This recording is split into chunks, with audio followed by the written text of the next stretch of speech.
All right, Shalom. I want to give all praises, glory, and honor to the Most High Power, Yahweh, in the name of His Son, Yahweh Shai. Double honors unto the apostles and the elders of Great Millstone. Shalom and salutations to the sincere brothers that's out there fishing for the elect across the whole globe, man. All right. I'm the brother Thabawa Amath from the Great Millstone Northwest Camp, and I just came across an article uh, on RT, and it reads, "Breaking the bank. Most Americans lack money for ER visits, car trouble." All right, and I read the article. It pretty much goes in on how most Americans, man, you don't have money. This country is very it's poor, man. Now they put on this persona, the average American, the average peon, man, he puts on the persona that he has money, or that they have money, right? And they keep on shopping and doing all that stuff, or they keep the appearance up that they're doing that stuff, but really they don't have no money, man. Most people are living check to check. Okay, so it says two out of three Americans can't dip into their savings to cover to cover unexpected expenses such as car repairs or medical emergencies. A new survey shows to make do, most would ditch cable and eating out, but keep smartphones and alcohol. Now that's funny to me that they'll keep the smartphones and the alcohol, but what's the reason for that? Because that's, what I'm saying, the smartphone, that supplies for them those bread and circuses, man. That's a good distraction for them to keep their mind off their troubles. That, oh, they don't have money, especially with all this social media.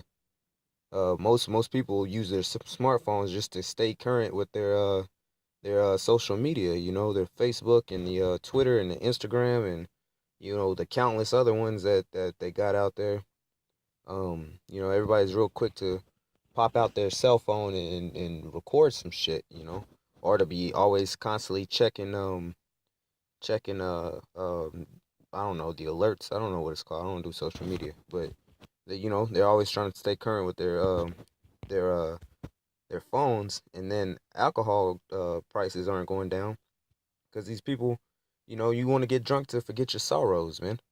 You know, yeah. Hey, believe the scripture. There's a scripture roughly paraphrasing says,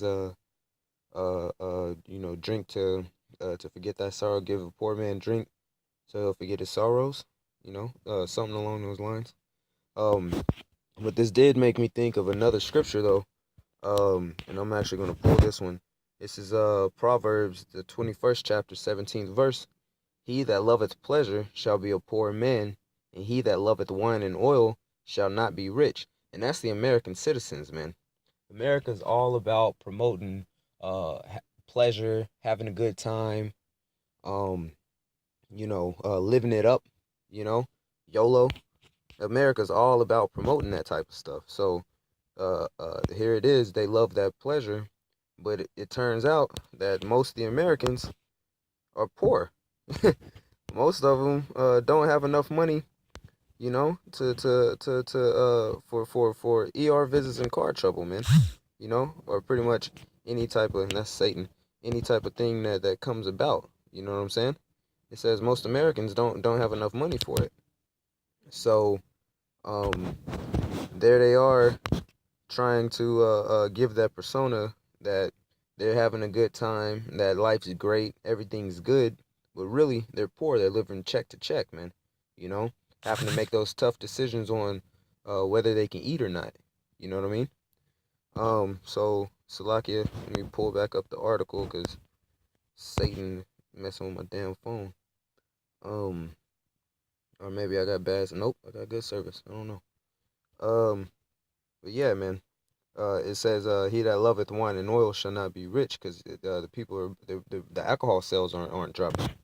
All right, they keep up. It says, but they keep smartphones and alcohol. The alcohol sales ain't dropping. And that could be twofold too. You know what I'm saying? As far as oh, never mind. The sobering results come from an annual survey by Finance Minister Bankrate. or Slovakia, Finance Monitor Bankrate. It was published Wednesday.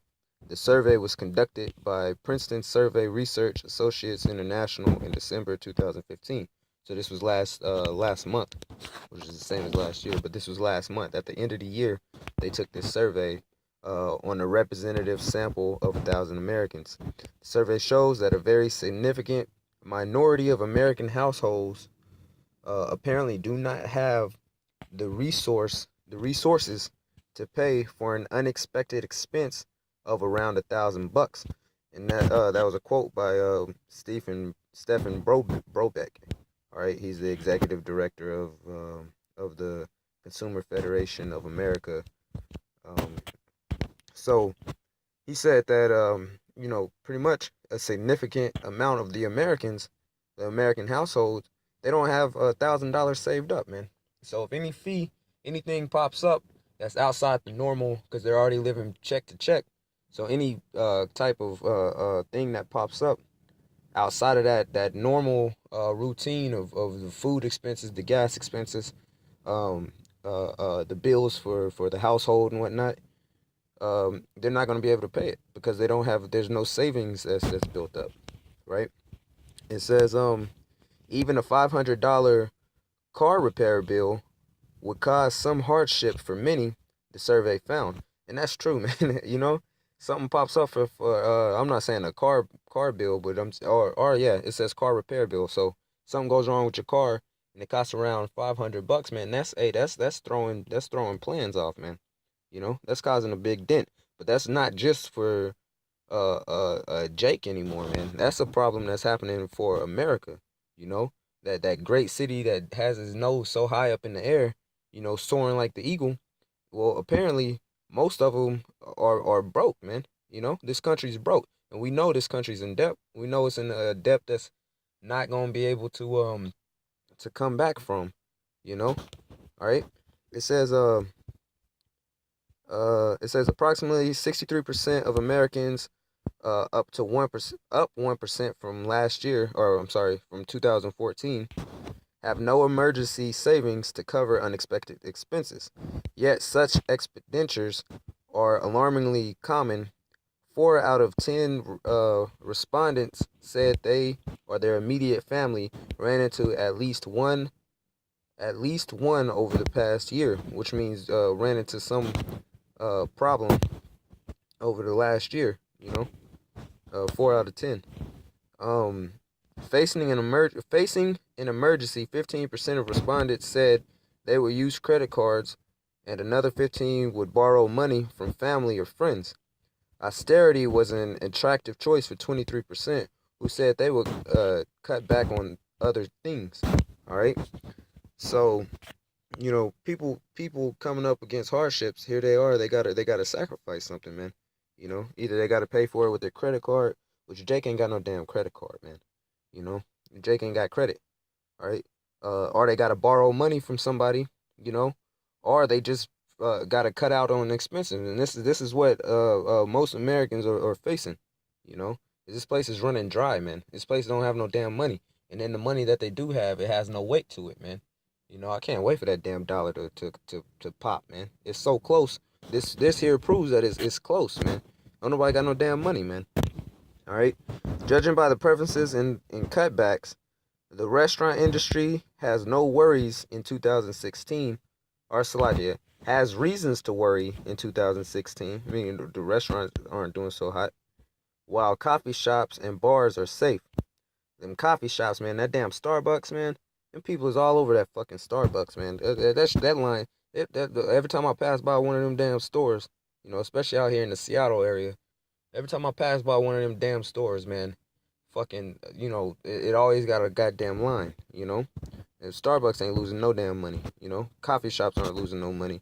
And it says the bars are safe. Why? Because people want to go and drink so they can forget their woes, man, so they can forget their stories. All right? Of those who said they would resort to reducing other expenses, 58% would dine out less, and 46% would cut cable or stop satellite service. Only 41% would stop buying coffee at shops, and 35% would give up alcohol.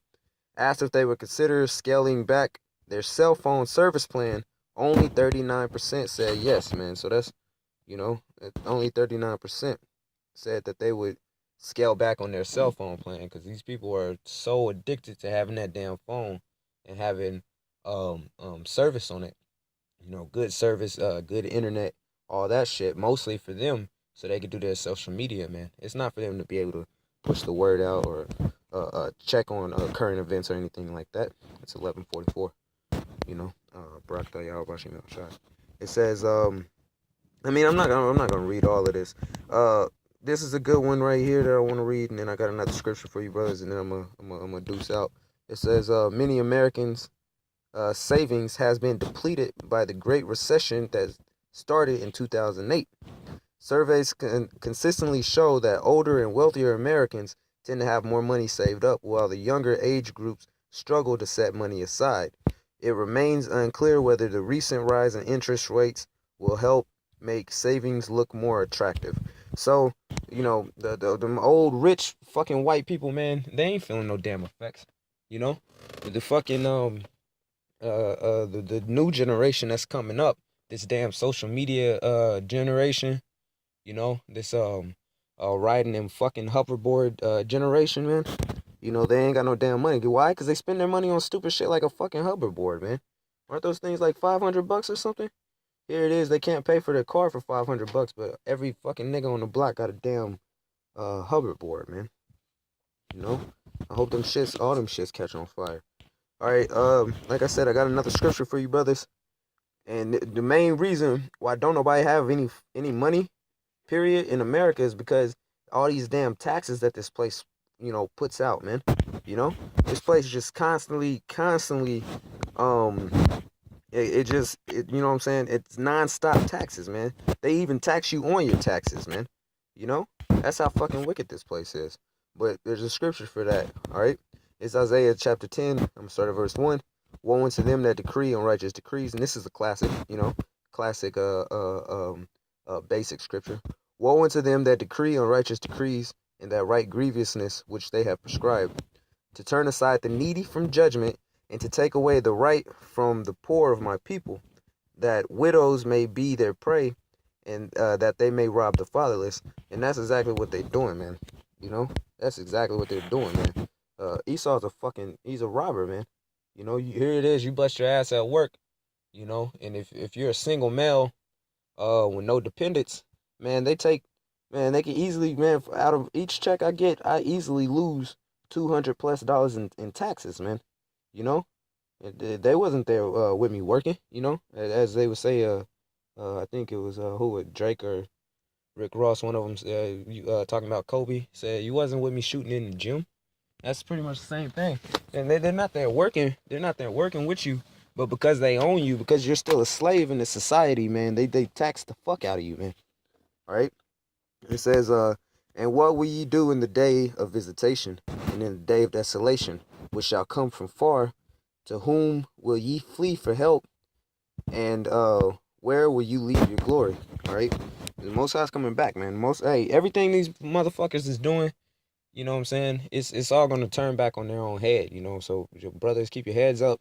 You should find a little bit of comfort knowing that, hey, you're not the only one that's doing bad. You're not the only one that's going through hard times, man. Everybody's going through hard times. At least we know the reason why we're going through hard times, having to live fucking paycheck to paycheck, you know. But yeah, this place, this fucking great America, man. It's turning from sugar to shit real quick, man.